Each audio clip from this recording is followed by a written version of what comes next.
Bonjour à vous, juste une petite vidéo aujourd'hui pour vous expliquer l'importance de conserver vos courbures naturelles, cervicales, dorsales et lombaires, lorsque vous entraînez et quel que soit l'exercice que vous mettez en place.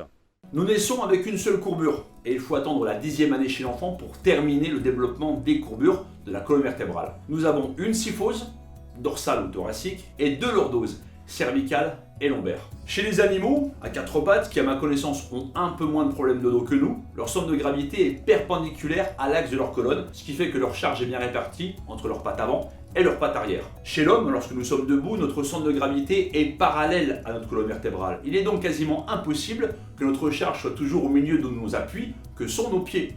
Nous sommes donc toujours un peu asymétriques, tantôt vers l'avant, tantôt vers l'arrière.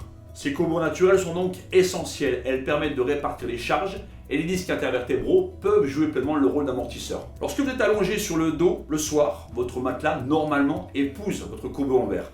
Vous n'avez pas mal au dos, votre neutralité vertébrale est respectée. C'est cette position que je vous demanderai de garder lorsque vous ferez les différents exercices. Pour imaginer un peu mes propos, nous allons réaliser quelques exercices et voir ce qui se passe au niveau du bas de notre dos.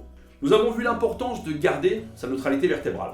Que se passe-t-il lorsque nous réalisons une flexion du buste? Exercice que vous avez sûrement réalisé des centaines, voire des milliers de fois. C'est d'ailleurs toujours l'exercice numéro 1 qui revient lorsque l'on souhaite travailler ses abdominaux. Certains pensent même diminuer leur tour de taille en effectuant cet exercice. Si je place le coussin au niveau de la courbure lombaire, je vais le gonfler légèrement et comme vous le voyez, l'aiguille indique 40. Ce sera notre pression de référence qui correspond à la neutralité vertébrale de Marion. Si Marion bascule le bassin, voilà ce qui se passe, l'aiguille bouge. Lors de la réalisation de la flexion, si nous ne pensons pas à contracter au préalable le transverse, et si notre amplitude est trop importante, voilà ce qui se passe. Notre courbure naturelle n'est plus respectée et nous pinçons nos disques intervertébraux. Réalisez cet exercice régulièrement, en série assez longue, vous comprendrez pourquoi beaucoup ont mal au dos en exécutant ce mouvement. Et inversement, lorsque vous faites du relevé de jambes, si votre ceinture abdominale n'est pas assez contractée, vous aurez tendance à creuser le bas de votre dos. Vous allez donc augmenter votre lordose lombaire et vous pouvez également vous faire mal. N'hésitez pas chez vous à essayer de faire ces mouvements en plaçant vos doigts au niveau de votre courbe lombaire.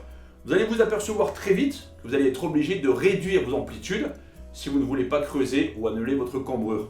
Mais je pense que vous l'avez compris, il y a beaucoup mieux à faire pour solliciter vraiment la ceinture abdominale.